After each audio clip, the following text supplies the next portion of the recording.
Saludos y bienvenidos a Sostenible y Renovable. En este programa nos pondremos al día sobre las energías renovables y qué beneficios tienen para el medio ambiente y para nuestros bolsillos.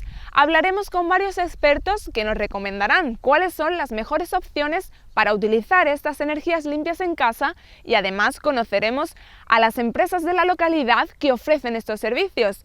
Pero hoy nos centraremos en conocer qué energías consumimos, de dónde provienen y qué efectos tienen para el planeta y para nuestra salud. ¡Comenzamos! Podemos diferenciar dos grandes tipos de energías, las energías no renovables o convencionales y las energías renovables o energías limpias. Primero vamos a conocer las energías convencionales, las que llevamos consumiendo toda la vida y el impacto que tienen en el medio ambiente. Son energías no renovables las que se obtienen de combustibles fósiles como el petróleo, el carbón y el gas natural o de combustibles nucleares. Son fuentes de energía que se encuentran en la naturaleza en cantidades limitadas, es decir, que una vez que se agoten no pueden sustituirse. Y esta es una de las principales desventajas, pero no la peor, ya que el consumo de estas energías convencionales tienen un gran impacto para el medio ambiente. Llevamos unos 200 años desde la revolución industrial que lo que hemos conseguido es provocar más CO2 a la atmósfera, un CO2 que no es natural para este planeta, que lo que conlleva es que la atmósfera se vuelva cada día más densa, hasta que llega un momento en el que no puede dejar pasar los rayos solares que rebotan en la superficie terrestre, en la tierra, en el mar y en todo. Lo que conlleva que aumente considerablemente la temperatura del planeta. El consumo de estas energías emiten gases contaminantes en la atmósfera que son tóxicos para la vida y que provocan lo que conocemos como efecto invernadero, con grandes consecuencias para el medio ambiente, como el deshielo de los casquetes polares y un aumento del nivel del mar, o alteraciones en las temperaturas y los regímenes de lluvia, algo que afecta negativamente a la agricultura. Estos cambios de temperatura lo que provoca son cambios en los ciclos de lluvia, en el tiempo general, en el clima, hace que aumente el nivel del mar por el descongelamiento del hielo polar, que al final ya no solo para actividades humanas, sino para la vida en general, supone un problema. Un gran ejemplo de este aumento de temperatura es que, como al vivir en las marismas del Guadalquivir, las marismas del Guadalquivir antiguamente eran un lago, el lago Lingustino, por lo que tiene una altura sobre el mar de 0, incluso de -1. Incluso hay partes que están por debajo del nivel del mar, arce marisma. Esto conlleva que si hubiera un mínimo aumento de la temperatura, que lo que conlleva un mínimo aumento del agua, del nivel del mar, llegaría a los palacios sin duda, vamos. Entraría agua salada, se cargaría todos los cultivos de estos lados. No vamos a poder vivir aquí porque es imposible una vida donde haya agua salada, en un sitio donde siempre ha habido agua dulce. Tanto la agricultura como la vida normal de los palaciegos, no podemos. Habría que mudarse, al igual que ya está pasando con muchos sitios en el mundo, en el que ya hay emergencia climática. En Singapur, por ejemplo, la gente en menos de 100 años se van a tener que ir de allí y van a hacer refugios climáticos, porque es que no se puede vivir allí viendo que de un día para otro puede llegar el agua. Pero no es necesario mirar hacia el futuro para entender los cambios que están provocando la contaminación. En la actualidad ya podemos ver los desastres que estamos causando en nuestro entorno. Uno de los problemas más grandes que está teniendo el mundo en estos momentos, y en concreto los palacios, que es un punto fuerte de biodiversidad en España, es la pérdida de biodiversidad por el cambio climático. Hay muchísimas especies que no se adaptan a los cambios de temperatura ni a cómo está evolucionando el planeta, porque el problema no es que el cambio climático sea algo que está ocurriendo ahora, sino con la velocidad con la que está pasando. Las especies durante la historia del mundo se han conseguido adaptar siempre a los cambios, e incluso la extinción de los dinosaurios, que murió el 80 y tantos % de la vida, al final se consiguió adaptar porque de alguna forma u otra no fue lo suficientemente fuerte como para que toda la vida se extinguiera. Ahora mismo el cambio está siendo tan grande y tan brusco que muchísimas especies ya no encuentran el alimento que tenían que conseguir. Por ejemplo, los insectos, los mosquitos no, por ejemplo, pero muchísimas otras especies están bajando el número, y eso hace que muchísimas especies que son especialistas en esos insectos, por ejemplo, un escarabajo que se tenga que comer un pato y ese escarabajo está adaptado a que haya en verano 40 grados no se adapta si hay 47 y se muere y se extingue y esa especie la perdemos. Esto es una cadena que lo que hace es que vayamos a perder la gran riqueza faunística y de flora que tenemos aquí, y que va a hacer que perdamos lo más grande que tenemos, porque cuando una especie se extingue es para siempre. Hay muchísimas especies que están siendo afectadas, un caso muy concreto son los corales y en los climas que son tropicales, que las temperaturas no varían nunca, siempre están a lo mejor entre los 20, entre los 30 grados, no sube más de ahí. Y en la vida marina, como pueden ser los corales, por ejemplo, en el momento en el que suben las temperaturas en verano, hay muchos que se da casi todos los años que mueren muchísimos corales, pero por ejemplo en 2017 el arrecife de coral de Australia perdió un 37% de la masa coralina que tenía, que eso es una auténtica bestialidad, y cuando hay imágenes que se ven los huesos de los corales y es un desierto de corales muertos, y lo que hace eso es que la vida que esté ahí, cuando mueren los corales, la cadena se rompe y todas las especies mueran o se tengan que adaptar de alguna manera a otro tipo de vida que tan rápido no pueden hacerlo. En el momento en el que el arrecife de coral de Australia, que es uno de los más grandes del mundo, se seque por completo, la vida de allí muere, no tiene otra opción de vivir porque es lo que más cerca tiene y de lo que vive. Con esto pasa también con muchas especies que tenemos aquí que, como he dicho antes, que están adaptadas a algo en concreto y en el momento en el que se lo quitamos o le cambiamos el modo de vida, mueren. El caso, por ejemplo, a lo mejor del lince ibérico, por ejemplo, que es una especie que por la alteración que producimos metemos enfermedades, las temperaturas son mayores, el conejo a lo mejor no sabe que es su principal comida, hasta un 90% de la alimentación del lince se basa en conejos. En el momento en el que quitamos los conejos no se puede adaptar porque es el 90% de lo que come. Es como si a nosotros nos dice aliméntate solo de sal, ¿no? La sal es algo que le pones tú a la comida, no es la comida que tú estás comiendo. Un ejemplo que podemos tener en cuenta, que es bastante claro, que se está produciendo de hecho, es la migración de aves, que cuando antiguamente las aves iban hacia África en invierno para buscar calor, ahora no les hace falta irse a África, se pueden quedar aquí perfectamente porque van a tener la misma temperatura que tenían antiguamente en África. Ese es un ejemplo del cambio climático. Otro ejemplo es la época de colmenización de las abejas, que hace unas 2 décadas duraba unos 2 meses, o sea, durante 2 meses las abejas podían crear colmenas, estaban en su naturaleza, y ahora duran más de medio año, o sea, se han aumentado 4 o 5 meses.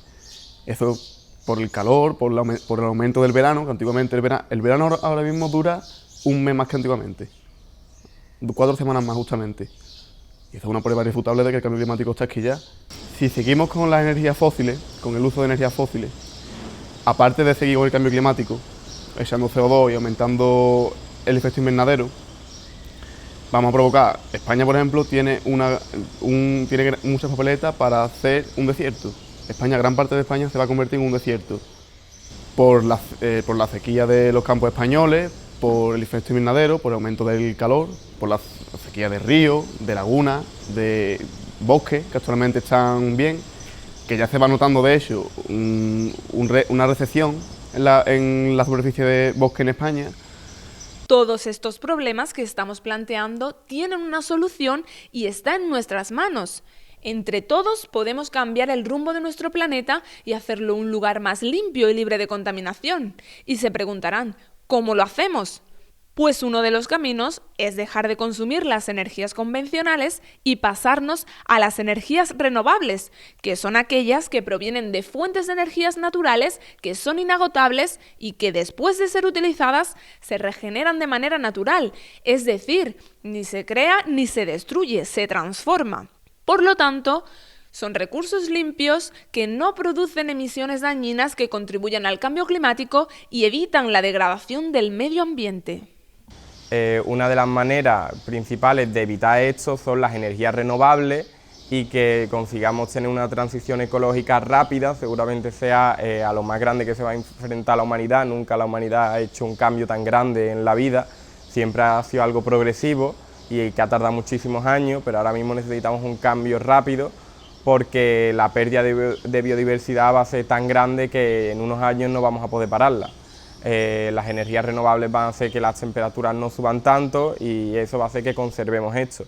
Y uno de los motivos principales para que esto ocurra es que tenemos que aprender a valorar lo que tenemos, porque si no valoramos no podemos protegerlo. O sea, si tú ves un pájaro y a lo mejor no sabes ni que ese pájaro es endémico de aquí, que solo existe en esta zona, a ti te va a dar igual tirar plástico o coger el coche para ir a un lado o utilizar un montón de recursos que realmente puedes utilizarlo de una forma ecológica y sin producir nada al ecosistema ni al medio para que eso se produzca.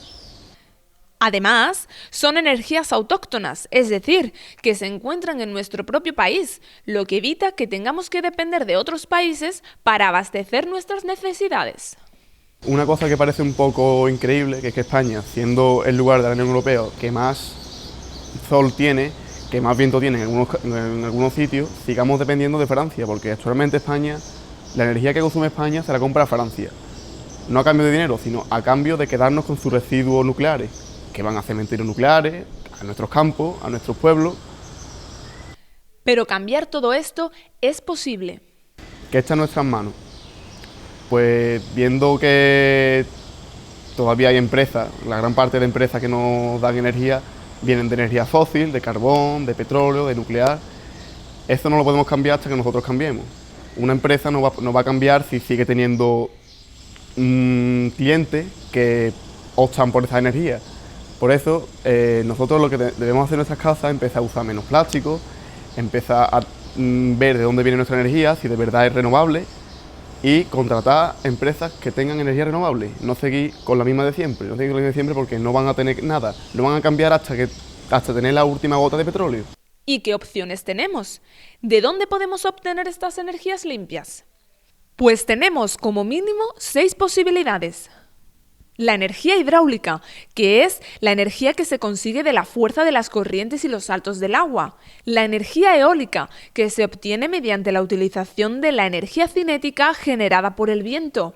La energía solar, que es aquella que obtenemos del sol. La energía geotérmica, que es la que aprovecha las altas temperaturas que se generan en el corazón de la Tierra. La energía mareomotriz, que es la que produce electricidad gracias a la fuerza del mar. Y por último, la biomasa, que consiste en la combustión de residuos orgánicos de origen animal y vegetal para generar energía. Actualmente estamos en un momento clave en el que tenemos que tener en cuenta que de nosotros depende, si seguir para adelante con las energías fósiles, contaminando, echando CO2, echando basura a nuestro planeta, o cambiar a la energía renovable. ¿Esto qué supone? Se ha demostrado que por cada trabajo que genera la energía fósil se consiguen 5 trabajos de energía renovable. O sea, podría acabar con un montón de desempleo en España, y más en España, que es el país que tenemos, que estamos hartos de sol, estamos hartos de viento, y tendríamos todas las papeletas para hacer una potencia energética.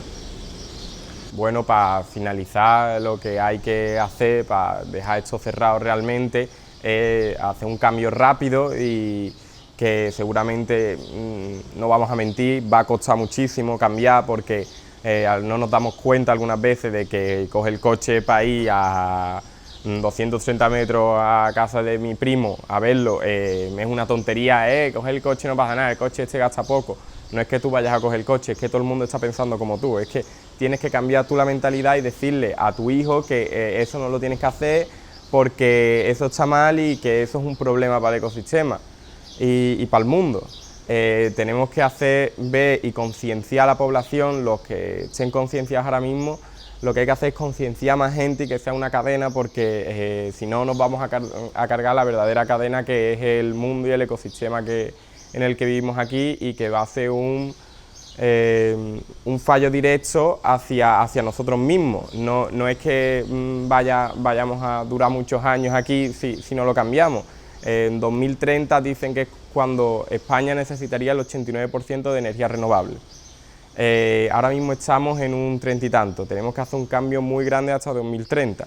Si en 2030 no lo hacemos, los cambios son irreversibles, y si llegamos a 2100 no hay forma de solucionarlo. O sea, el cambio ya va a ser tan grande que va a ser la cadena, vamos a romper tantos cabos que ya va a ser irreversible y, vamos, 2100, ¿cuánto queda? Quedan 81 años. Como ya han comentado los miembros de ANEA, en nuestras manos está el futuro del planeta y es que solo nosotros podemos frenar este calentamiento global que tanto daño está causando.